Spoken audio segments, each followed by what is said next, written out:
Good morning. That's my cue. Welcome to this panel on Connecting Worlds, how the EBRD fosters community collaboration for positive change. This is part of the CSO program at the EBRD 2024 annual meeting on delivering impact together. I really want to welcome you all for joining this rather early morning panel on day 2 of the annual meeting. I'm Alan Rousseau. I'm an executive and team coach and formerly MD partnerships at the EBRD. And I really want to thank the organizers of the program and of this panel for inviting me to moderate today's discussion, which is on a topic that I think they know, at least I'm really passionate about. So I'm really pleased to be in Yerevan with all of you. In a moment, we'll hear from our distinguished panelists who are up here with me on how their work in the so-called third sector, alone and in partnership with the EBRD, delivers impact. So let me just briefly introduce them, and then I'll say a few opening words before handing the floor over to them. To my right is Astgina Pasayan. She's the Executive Director of the Energy Saving Foundation, based here in Yerevan. I have Igor Janka on the left. He's the President of the Freedom Institute in Warsaw. To my left, directly, is Saba Al-Mabuslat. She's the director of the Ford Foundation Middle East and North Africa office, and she's based in Cairo. And to my far right is Mark Bowman, the EBRD Vice President for Policy and Partnerships. In the interests of promoting accessibility and inclusiveness, we've asked all the panelists to give a brief visual description of themselves for those who may be visually impaired, and their preferred pronouns. So I'll start with myself. I am wearing a blue suit and a white shirt and a blue stripy tie. I have white hair and a white beard, but I'm not Santa Claus. And my pronouns are he, him. So as I said a moment ago, this is a topic that I am really quite passionate about and care deeply about. For too long, I believe, the development of and the engagement with civil society has been sort of an afterthought in large parts of the development community. It certainly wasn't part of the discussion in the early stages of post-communist transition. So in the region where we are today, the story of post-communist transition has been one really of tacking between sort of overly strong support for markets and then even stronger support for the state as the key actor in driving the transformation that we're so interested in. In the early days of transition, some people will remember, there was an overconfidence in the power of free markets to guide transition with an invisible hand. In time, with the onset of things like the post-transition recession, a series of economic and financial crises, the spread of corruption and emergence of unsustainable income inequality, the state came back in, often in a really big way, and often with a grabbing hand. So getting the balance right between the state and the market, I think we've learned, is crucial for a successful transition. But where does society come in? Where does society come in when the transition we're talking about is ultimately for the people living in the communities across this region? Where is their voice in shaping the key decisions that will determine their own future? Civil society, I believe now, as some economists and other social scientists have started to recognize, can and must play a role balancing between the state and the market, between governments and the private sector. Civic actors, a critical third pillar, are the strongest guarantors of the rights of ordinary citizens in how the benefits of transition can be shared, as well as a buffer from the sometimes distorting or ill effects of trade and technology. And EBRD has been recognizing this, stepping up its efforts at partnering with civil society to deliver impact, the theme of this year's annual meeting. So let me now turn to our panelists to get their perspective, hear their thoughts on the role of civil society in the regions they work in and how they are cooperating with EBRD to ensure a sustainable and just transition. I'm going to start with you, Astgina. I really want to sort of hear from you first about sort of how you see the evolution of civil society in Armenia and other countries maybe where you have worked with your organization.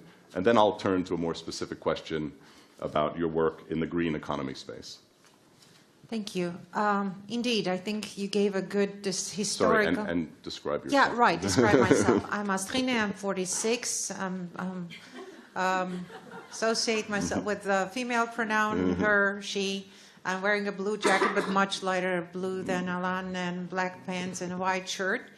I have very, brownish gold hair. And what else? No, this is a teaching moment for me, learning moment for me. I want to do this right. And Caucasian, is that what I would say? I'll do better next time. But thank you to EBRD for actually teaching us how to do this, and I'll do better next time.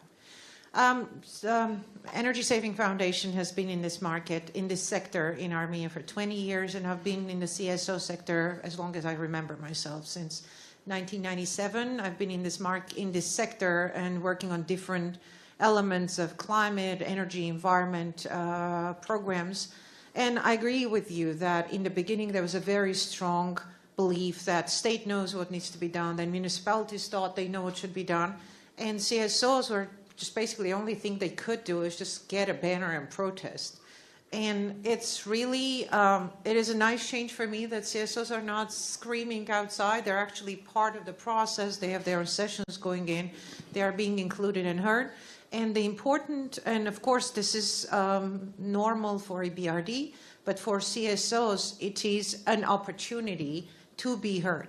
And where is it they need to be heard is they are the ones that ensure that what state and municipal governments believe in, that's a very short-term thing. Decision makers operate in election cycles. Civil society organizations are there to make sure there's long-term vision and strategic vision, which is not associated with election cycles. This is where we get environmental sustainability, social justice, fairness of all the other elements that will not affect the next elections. So CSOs for me in Eastern Europe, Western Balkans, Central Asia, in all those countries, they've been able to bring that new voice. And very often EBRD and other international institutions have actually made their empowerment possible. Because had EBRD not demanded public consultations, maybe the local or state governments would skip that step. In our experience, we worked with our colleagues from LDK on one of the Green City Action Plans. Municipalities said, we don't usually do public consultations because we announce them, nobody shows up. I said, maybe because you discredited yourself in the eyes of CSOs. How about we organize it this time? And we had a full room, and we had an amazing public consultation. And City understood that what credibility means, and what they also understood is how much value those CSOs brought in their constructive dialogue, and how much input we got, including data, opinions, insights, advice. So at least in part of the Green City Action Planning process, EBRD really enabled bringing CSOs to the table. And we can talk later about very specific elements of how that allowed changing municipal infrastructure investments. Yeah, thanks, Eskina. So you were critical sort of in pulling that together in helping EBRD get people to the table and have an open dialogue with civil society organizations during the formation of the Green City Action Plan. Having been so close to that process, what would you say were some of the impacts of that conversation? So in what way did that not just create a nice tone for getting them into the room and having an open dialogue, but actually affecting the way in which EBRD then proceeded to implement the Green City Action Plan in Yerevan? Thank you. So yes, in the beginning, the intention was that the Green City Action Plans are these diagnostic studies and plans that will identify the sustainable investment opportunities. Yeah. And of course, the cities are looking for potential infrastructure projects that they can later finance with EBRD support. However, the CSO dialogue allowed to slightly change the angle. Do we just want buses? Do we just want building renovation and street lighting? Or are there other elements that are important for citizens' happiness? Because Green City Action Plan is not just about infrastructure investments. It's about making citizens happy. So when you talk up to them, there's a famous case when City created this poll, which projects citizens like. It's in the UK. And everybody voted, and there was this option of adding another, and their own suggestion. And one citizen added noise reduction, and everybody voted for that, which was the opposite of road construction, new buses, and a long list of other projects, because citizens just wanted peace and quiet, and none of the other investments would guarantee that. So in both Yerevan and Gyumri, we're very proud to be part of the process. Yerevan was the first GCAP EBRD developed in the world. In both cases, issues that came up were, yes, but we need a better master plan. We need GIS mapping. We need local environmental monitoring because state monitoring is not detailed enough for a city to make decisions. We need capacity building. We need civil engagement. We need to engage academia. So all of a sudden there was this host of other projects which were not CapEx. They were not capital investments. They were soft measures that would, however, create the enabling environment, the data, the knowledge-based decision-making tools, which would help the city do better in the long run. So I think this is what CSOs brought to the table that also affected even the methodology of how we initially intended to do the GCAPs. So both Yerevan and Gyumri Green City Action Plans had a large chunk of the soft measures, and later EBRD also extended support to grant fund some of their implementation. That's great. Was it difficult? I mean, was it a difficult conversation, or do you feel like there was kind of a willingness to hear on the other side, both from the EBRD, but also from those who would be in some way or another, affected by those changes in the GCAP? I'm thinking here about the municipal authorities. Well, it's never easy. With municipal authorities, we get to points in a fight where the deputy mayor would slam the door, go smoke a cigarette, and come back to be able to continue talking to me. But it is always difficult, but it is our job to make sure we're heard and we maintain the dialogue. So, for example, we want the landfill, but we don't want methane utilization. We want the buses, but we want the gas-fired buses. We don't want the electric. And luckily now we have that carrot in hand saying, you know what, if you want buses going from diesel to natural gas, will just be 20th century technology. However, if you leapfrog the technology and go to electric, we will be able to get you better financing terms. So we organize a call for them with GCF, with other climate finance institutions.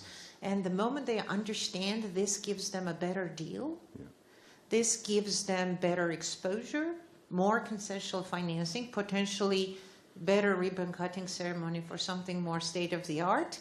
The next morning, that deputy mayor gave a press conference about the importance of fighting climate change and why they really want to do methane utilization, carbon capture and electric buses, because the city wants to be genuinely green and climate resilient. And we're not even in the spotlight, which is something we don't need to be in. We can step away and let them get the political dividends, because that's what we care about, the societal, the civil public good, and that was accomplished at whatever cost. Yeah, great. No, that really sort of sounds like civil society was the third pillar that it needs to be in order for there to be a just transition. Wonderful. Thanks, Askina. Let me turn to Igor. So Igor, I'm really pleased that you were able to join us. I know you're doing some critical work in Poland. I want to sort of ask you to start maybe with just a few words about how you see civil society in Poland having aided the transition there, which is, of course, a more advanced country than this part of the region that we're in today. But I know you played a role as a journalist as well throughout some of that period, and you saw the process unfold during some of the early difficult days, and then as it became perhaps a bit easier. Where did you see civil society coming in that process? Hello, everybody. Thank you so much, EBRD, for having me here. And thank you for supporting our project, which I will talk about later. Yes, I have a white shirt, and I'm one of the few on the conference who doesn't wear a tie, but I'm not a banker, so allows me to be. I have a blue jacket, gray trousers, and colorful socks, and I have glasses. Talking about the civic society, we have a freedom since 35 years. We're independent since 35 years in Poland. So we couldn't have an NGO, official NGO. Of course, there were underground NGOs, let's say, in the 80s, but it was illegal at that time. And the story of last 35 years in Poland is enormous success, economic and civilization success. Everybody talks about it, but nobody talks, I mean, not nobody, but it's not so popular topic that there's also enormous success of a civil society. I just learned, I didn't realize it, I've just learned that since the communism collapsed, we registered 140,000 NGOs in Poland, 140,000, which about 70, 80,000 still exist and is active. Yeah, but 70, 80,000 in a country of 37 million, with no tradition of supporting, with no difficulties with financing it. So that's something really amazing. Of course, they have different purpose. And if we come now to this crucial date of February 24, 2022, when the war started, all this, I think most of those NGOs, they were doing different things, like my one. We are not dedicated to help refugees, to provide the help, started to help. So that was the moment when, imagine in our country, like in one day, few million people coming to your border. And we are not used to that. Yeah? It was something completely new. Imagine that in the biggest city, the population of the biggest city in the southern eastern Poland, the city of Rzeszów, increased within few months by, listen, 50%, 50%. And at the same time, it became a hub for military help. So also the next days there were a lot of American foreign soldiers coming and military equipment. So the city has changed enormously. I mean, Warsaw, the population of Warsaw, which is big, I mean, almost 2 million people, increased by 15% within a few months. Population of Krakow by 23, Gdańsk 34.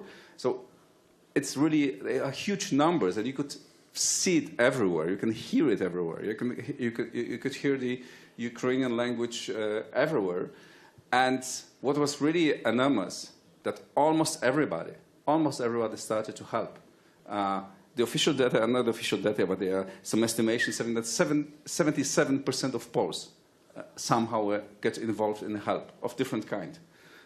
They spent almost 2 billion euro in the first months from the private pockets, and we are not that a rich country. So that was something what really is, I've never seen it in my life, and I've never seen it nowhere. And it was not just, of course, the civil society played an enormous role, but also I have to say that the local governments played an enormous role. They organized the reception centers, the room for refugees, they delivered food.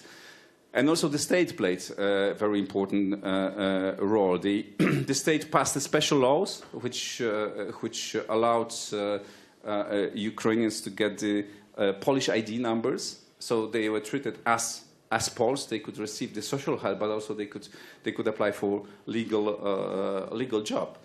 So and also the state spent enormous money. I don't remember it's 5 million euro roughly for the help. And imagine that there were a few millions people coming through Poland. About 1.5 remained in Poland. It's changing still. Now it's about, I think it's about 1 million just refugees. And there are no refugee camps. People are living in the homes or hotels or places like... Just picking up on a couple of things you said, there's a really remarkable story, the way Polish citizens have embraced Ukrainians into their homes. And I'm glad you referenced the trade union movement in Poland, which I think is an important piece of the story around how civil society emerged. But one of the things you said about sort of civil society, municipal government, and others sort of working alongside each other, I'm just wondering about the extent to which sort of you saw any evidence of what Astgina mentioned about sort of really working together. So not in your own sort of lane. So civil society and people did one thing, and the government did another thing, and the private sector did a third thing, but where there was sort of evidence of collaboration, of working together to solving a problem. Very, very good question. There was no like one organization or one center which coordinated everything. It was quite, I would say, rebellious. Yeah, so parties and many places, people started to do on their own, but they step by step they started to cooperate. For example, if the local government, municipality organized a help center, they called for they needed volunteers. Yeah, so that's what they call the NGOs which deliver the volunteers. But it was at that time it was so easy to find a volunteer because everybody was calling. Well, what can I do? Where can I help? Yeah, so there were a lot of such centers which somehow coordinated, but it was not. I would say we are not the best in like organizing things. Yeah, we are very good in spontaneous action, and I think we need to learn much more. Yeah, because of course we could do it better. You can always do it better, especially now. Yeah. So if you can say a few words about how your cooperation with EBRD helped the Freedom Institute to deliver on what was new for you. As you said, you really pivoted in the moment of crisis to be able to provide support to Ukrainian refugees. I know you worked in specific areas that maybe you can say a few words about, but how the cooperation with EBRD came to you and how it helped you to deliver. Yeah. First of all, what we are focused on as an NGO, as a Freedom Institute, we are kind of think tank, and our main project is a leadership school. So we are creating future Polish leaders. And we have the leadership school, and we have now almost 1,000 alumni. And it's very important because this alumni build a really a civil society. It's a very good example how we can like do it something together. When the war started, after I remember 2 weeks, we said, okay, we should do something as a Freedom Institute because everybody's doing it. But we should do something more sophisticated, what nobody is doing, because everybody was delivering help, looking for accommodation, blah, blah. So I sent an email to our alumni, let's meet in the night and let's discuss it. And there were 30 people coming on the Zoom meeting, managers, project managers, experts on various issues, HR people. It was fascinating discussion, long at night, and we created a kind of company.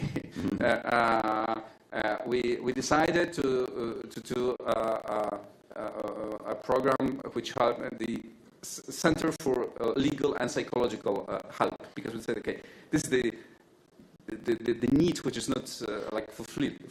Yeah?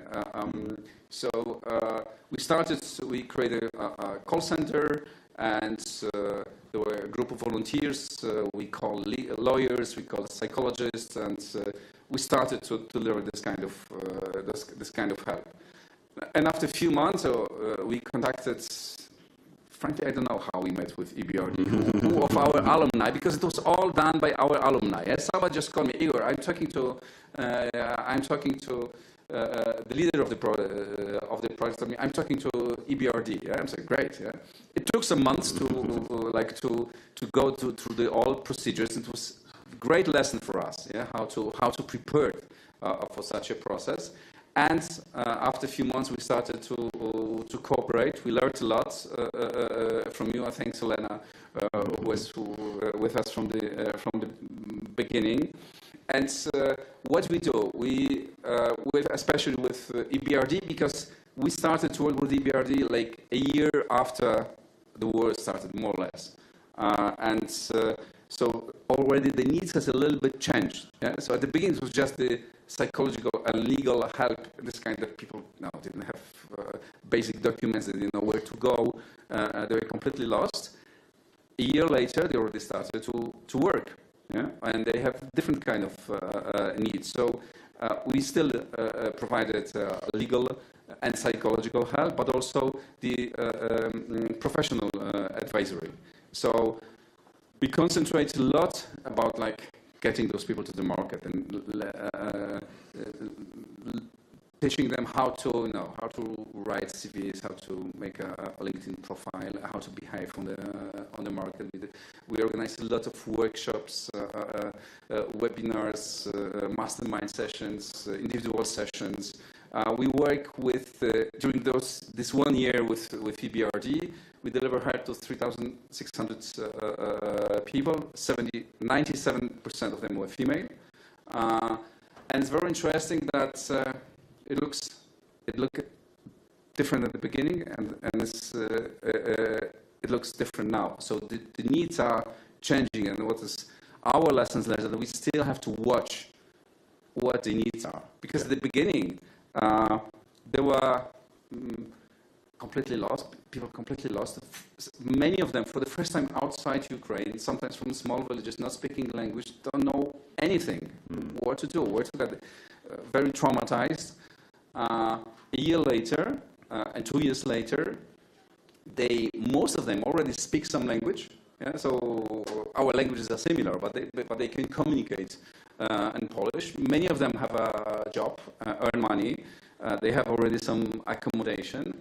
But the problem is that many of them don't work in their profession. And why? Because, and here we come again with the language. Because it's, you can get a basic job if you speak some language. That's easy, yeah? Restaurant, something, hotel, blah, blah. But if you are a lawyer or doctor or engineer, you need to have this certain level of proficiency. And this is difficult because they were learning by doing. Yeah? And they need to learn very professional Polish language. They need to be much more self-confident. And how can I be self-confident? When they know what will happen next day. We don't know what will happen in the war. Yeah? Well, they can. I know many Ukrainians who are going there and coming back. Yeah? And they stay in Kharkiv, yeah, and they live in Kharkiv. Yeah. We were talking about this brave city. So the level of uncertainty is also crucial. Yeah. But what is very important in such a process, this is the most important lesson for us, that we still need to watch them, yeah, and to change the medicine we are given. It's great, Igor, to hear the way your organization was able to respond to new challenge in Poland, and it's wonderful to hear the way in which you were able to partner. Yeah, thanks. I thank you, EBRD, because I haven't said one thing at the end. Yeah. We hired 4 Ukrainian women. We're working in our office. Yeah. And we were able to do it thanks to EBRD. And I think people in this room probably have heard a lot about EBRD's response to the crisis in Ukraine. But they might not have heard that story. So it's great to have you here to tell it. So thank you for that. Thank you so much. I want to turn to Saba and first really thank Saba for making it here. I know it wasn't an easy journey for you to make it to Yerevan, but you're here and it's really lovely to have you. The region you work in, the Middle East and North Africa, obviously it has a very different starting point in the transition process from the countries that EBRD started out working with in the post-communist region. So it should be great to hear from you. Maybe that slightly different perspective. What are some of the hallmarks in the development of civil society in those countries? In what way does the Ford Foundation try to promote the opening of civic space in the MENA countries? Yeah. Thank you, and thank you for having me. Thank you, Elena, for including me in this very important event. My name is Saba. I have black hair. I'm wearing a gray suit, a blue shirt. And what else? And I won't tell my age. Yeah, you put us on a slippery slope, so I'm not going there. My pronouns are she, her, and I just arrived 3 hours ago, so bear with me if I'm not fully awake. I was listening to the story from Poland, and I wish I have a positive story like that to tell about the Middle East, North Africa. It's different there. If I remove the word Ukrainian and I put Sudanese or Syrian or Yemeni or Iraqi or Palestinian, the pain and the challenges would still be exactly the same. Which reminds us that at the very human level, our agonies and sorrows and pain is not that different. It doesn't look different because of a different skin color, origin, religion, what have you. But if I talk about the perception and how people were received it would sound quite different. It is so unfortunate that until today, we do have people who are called refugees in their own countries, and lots of IDPs, and people are not necessarily positively received when they move to a third country looking for safety, because they are accused of so many things due to misinformation and disinformation that they have to fight against before they start proving that they're good to be integrated. So, just a side note. As Ford Foundation, it's really interesting now just listening to this. It reminds me of our history. Our very first presence in the region started in 1948, late 1948, which rings a bell. That's a pain point in the life of that region. And then we went slightly quiet and went back full speed again in 1967, which is another pain point in the history of that region. 2 years that mark some very deep conflicts that we're still witnessing the repercussions of till today. Ford Foundation focuses on social justice. And, justice these days is a word that is really hard to describe. And I think if we have civil society representatives in the room, I'm sure that we are all questioning, not only the abstract meaning of the word, but the systems that we have in place to allow this word to have legs and walk, because it's been crippled for quite some time. Inequality, issues of economic, social, and political participation is among the so many things that we focus on as a foundation. In the Middle East, North Africa, these are very sensitive topics. And I don't think it's that different anywhere else. I mean, we might think that we have developed more in certain regions than another, but when the interests are faced or are conflicted, politics might stop the voices of those who need to be heard. So our job is to ensure that voices are not stopped and that there are mechanisms through which the most excluded can be included. And that's where our work with civil society becomes critical. To us, civil society is the connective tissue. It brings the voices of those who have no representation to the table right in front of politicians so that they are present in the everyday struggle for freedom. You talked about free markets, and I think that's the focus of banks. Our focus is on free people, because free people sustain free markets. If we think of the freedom of the market without the economic and social freedom of people, then those free markets may oppress the ones who are less represented. So when we started talking to EBRD, although we come from two very different worlds, our world is designed to critique the work of banks. We realized that, yes, we might be standing on two opposites, but there are so many similarities. If we are serious enough to sit around the table and unlearn our old perceptions of each other and relearn how to engage meaningfully together. So each of us brought whatever strengths they have to the table, and we went through a learning journey. We speak different languages. Bankers and philanthropists, they definitely speak different languages. But if you are serious about that long-term engagement with other stakeholders, then you have to be humble enough, you have to admit where you don't know, and you have to learn together. Even something as simple as writing a contract agreement took a lot of time because we use different languages. The way we see the world is different, but we live in the same world. I mean, I know that the event is called Connecting Worlds. I think it's one world.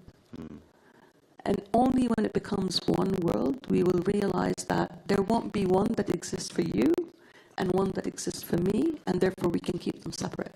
Yeah. It is one world. So that's where we come from. Yeah. So I like your phrase, Saba, about sort of civil society sort of serving as the connective tissue amongst these different players.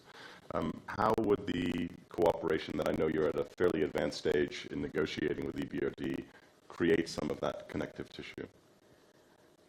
if you look at the region, I mean, banks talk about, or maybe EBRD talk about reconstruction in the very physical meaning of the word.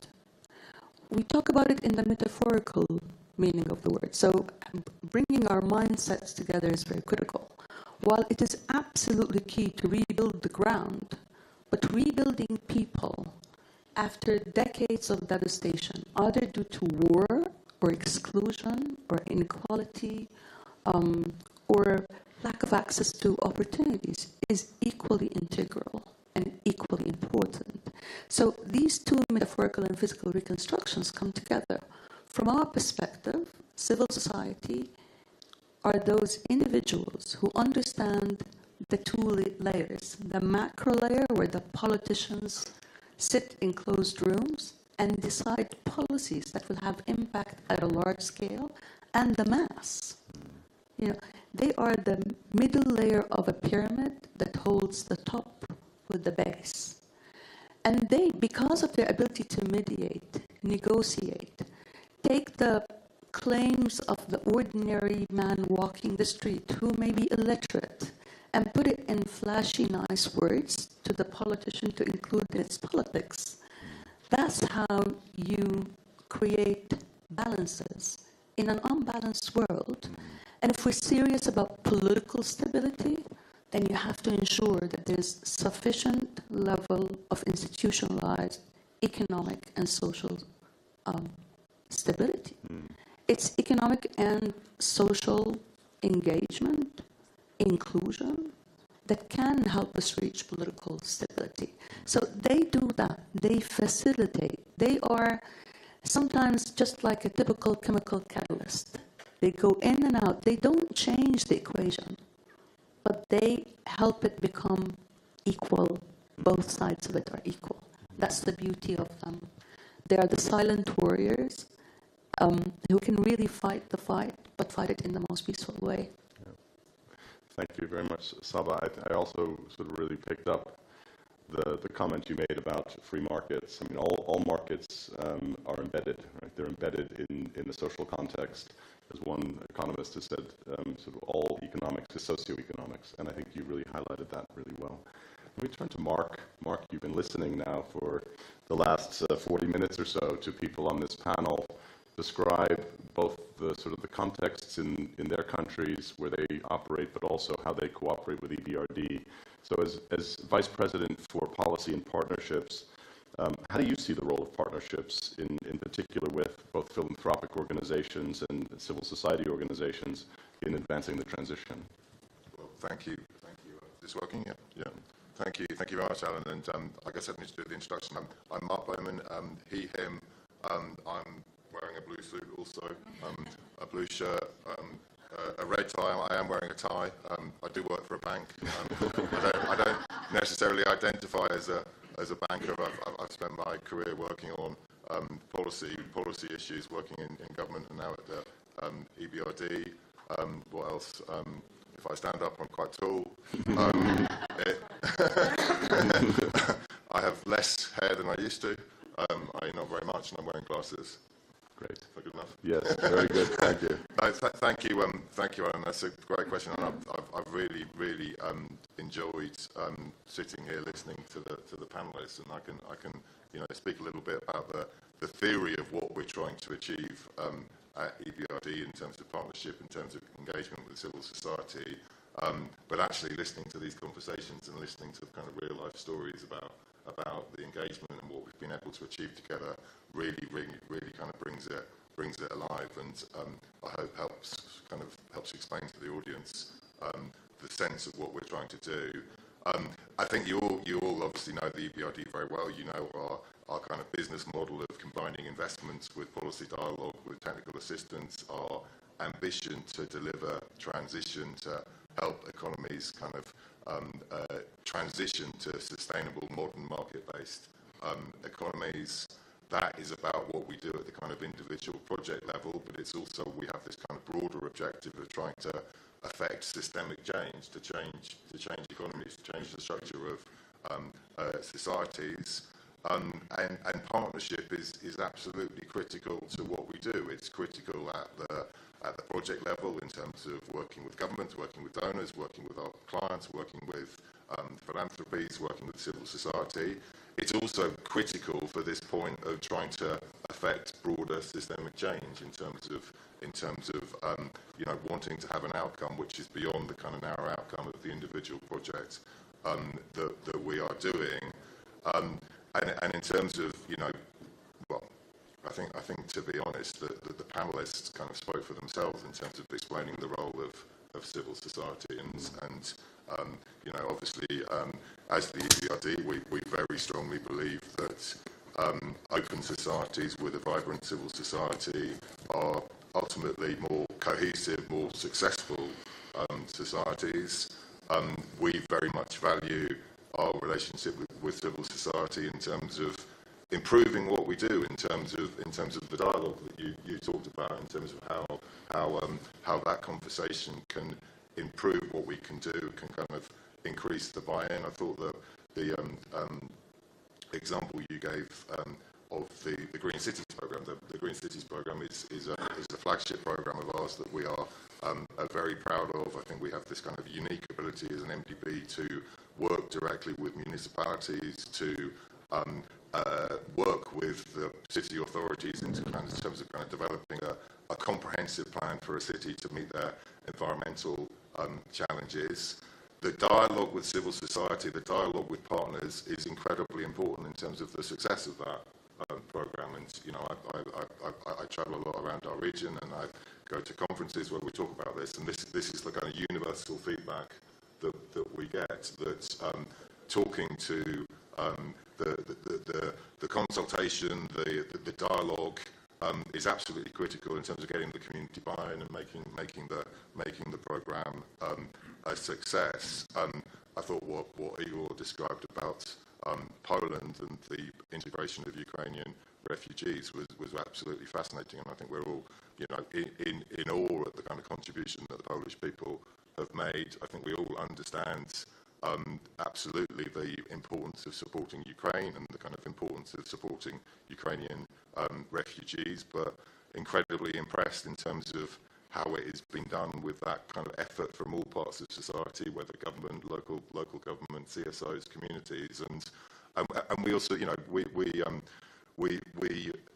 acknowledge the importance of supporting refugees, but we also understand the challenges. And Saba, you spoke about the challenges, but they're not unique to your region. In all sorts of regions, we know the challenges of integrating refugees, and for bad reasons in terms of misinformation, but also for very understandable reasons in terms of kind of pressure on public services or pressure on housing, and having that kind of whole community effort to have that broad-based support is incredibly important. So yes, we very much value our partnership with civil society. We very strongly believe in the importance of civil society, both for cohesive societies and countries as a whole, but also the kind of cooperation on an individual project level.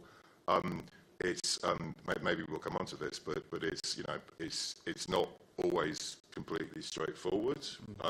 We're often on, you know, different sides of the table, but it's about dialogue and having that conversation. Yeah, great, Mark. So I want to sort of just alert the audience to be thinking about your own questions, because we're going to have time for questions from the audience. But in the meantime, I want to just put one question to everyone, which picks up on Mark's last comment, which is, you know, what do, in your view, representing in a way some civil society organizations, what do you think civil society organizations could themselves do differently in order to be able to play that role that you've, I think, already evidenced?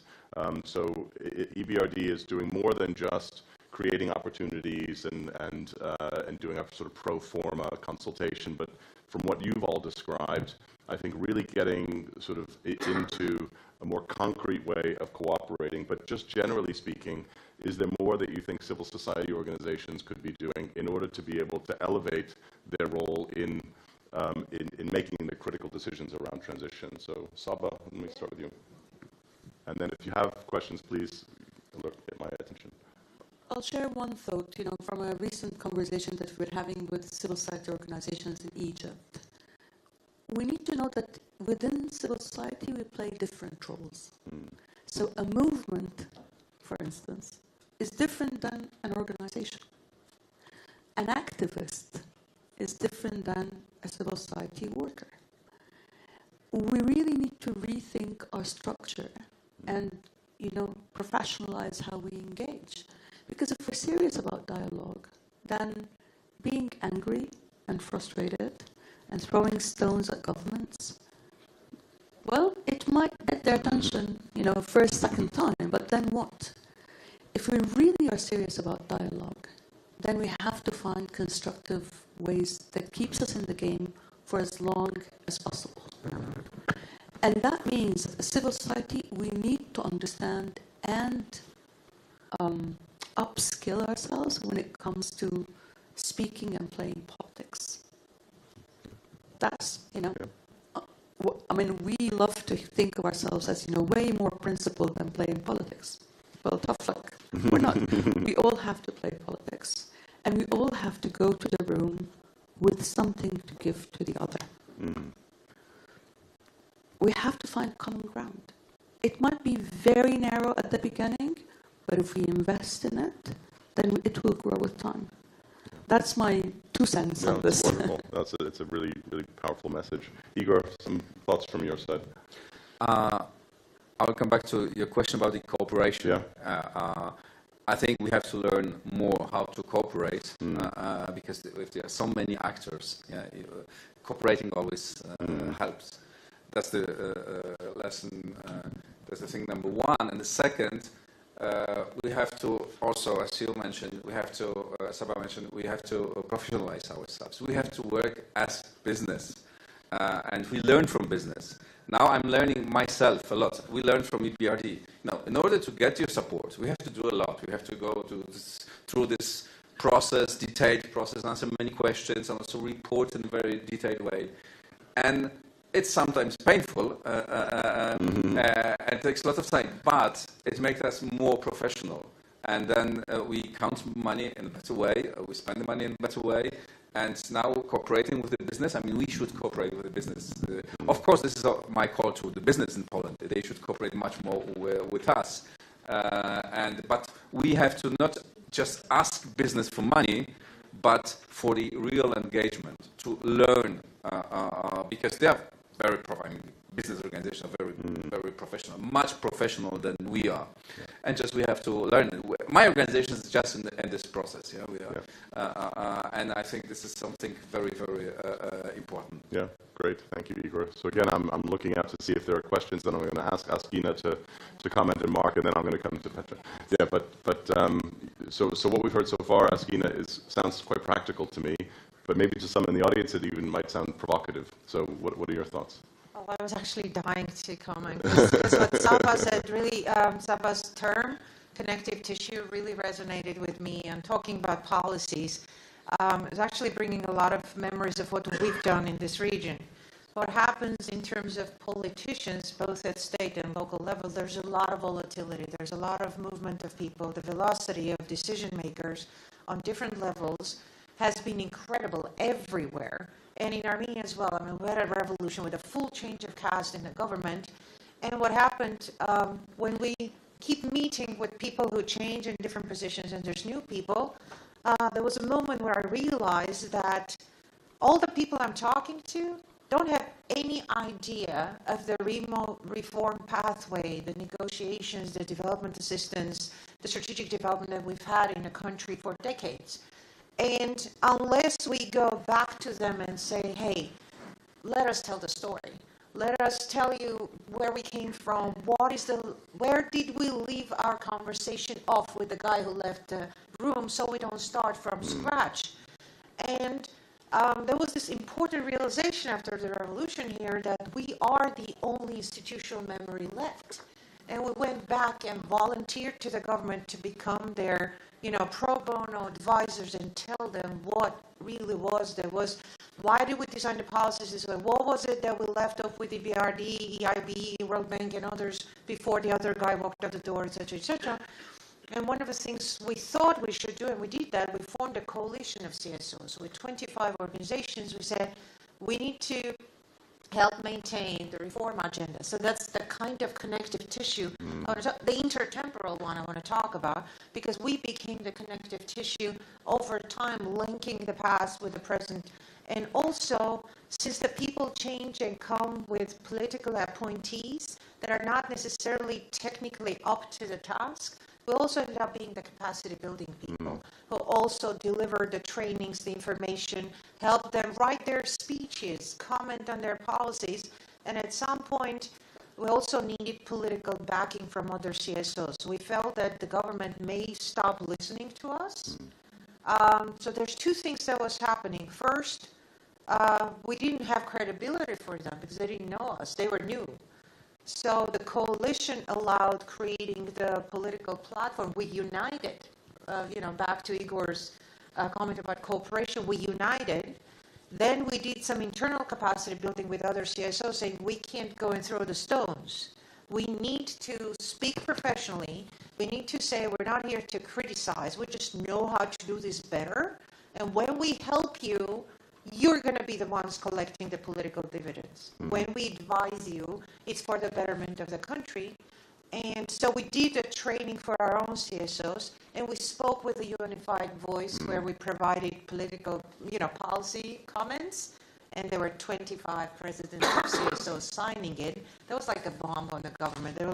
They called me at 10:30 p.m. saying, we're trying to finish this 5-year program. We got your letter. Can you come work with us? So I went in the middle of the night. We stayed until 2 a.m.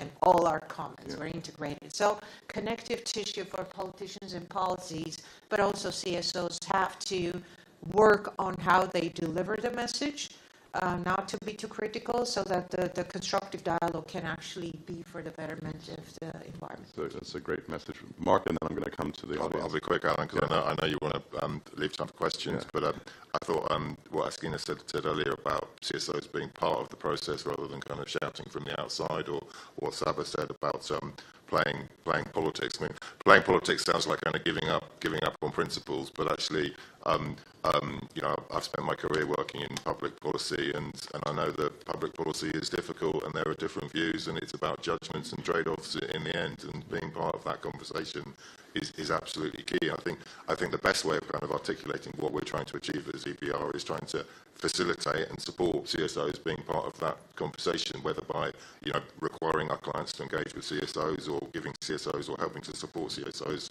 with the tools, for all the reasons we've discussed. Yeah, wonderful. So Petter, and then for others, please get my attention if you'd like to raise a question. Thanks a lot. My name is Petter Hobel. I'm with Central European Bank Watch Network. I have a question for the Vice President. In the last few years, this region is coming through quite a few changes, which is targeting CSOs. All of these laws, yesterday adopted in Georgia, but previously in Kyrgyzstan, Republika Srpska, etc., they're targeting CSOs, but they're not targeting all CSOs. They do not targeting football clubs. They are targeting those who have a critical voice, who are asking difficult questions.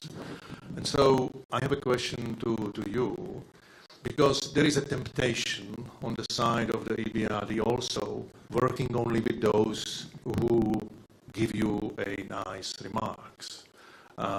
Obviously, if the NGO starting to asking the questions, maybe some projects slowing down, so the bankers are tempting, well, let's ignore some of the voices. So what do you think the institution as such can do for the maintaining the critical voices throughout the region? Can I just ask before, because I know we're just running out of time, if there's one more question, then we can ask the panel to respond before Mark responds to Petra's question. Okay. Mark, briefly, because I know they want us to finish on the doc. Okay. It's a very good question, and I'll try and be brief. It's a very good question. We are obviously very concerned about some of the moves in some of our countries to close down the space for civil society. Some of the legislation being put forwards. I think you know, a couple of things, and I said this earlier, you know, we very much value our engagement with CSOs, but, you know, sometimes it's challenging and difficult, and we will have difficult conversations about difficult issues, and that's fine. That's part of having a dialogue. And then secondly, this point about, you know, engagement and being part of the conversation. So I think I can say this, you know, when the EBRD was created in the 1990s, we perhaps had a more simplistic view of the world, and that progress was going to be linear, and countries were going to kind of embrace civil society and democracy and transition. Turns out the world's quite a complicated place, and countries go forwards and backwards, and we always have a judgment to make about the extent to which we engage with a country, and we have a conversation with civil society who may you know, share our concerns about the direction of travel in the country and be arguing that we should adjust our level of engagement. And I think that's a good conversation to have, and we have a judgment to make, and it's you know, in certain countries, should we reduce our engagement with governments versus the opportunities that might be there if we continue to engage and try and affect change. And this, you know, I think what I'm saying is that this is a conversation that we continually have. It's a good conversation. It's a difficult conversation. There are no easy answers here, but it's a conversation that we need to continue having, because ultimately we have very similar objectives in terms of what we want to achieve, and it's a kind of question about the best means of achieving those objectives. Thanks, Mark. Thanks, Peter, for the question. You raised an important you know, aspect to the challenge there. Thank you, Mark. Thank you, Askina, Saba, and Igor. I found it educational and really actually inspiring to hear the stories of how you're working, you know, independently and with partners and with EBRD. So it's really lovely to hear all of that. Please join me in thanking the panel for this morning's discussion.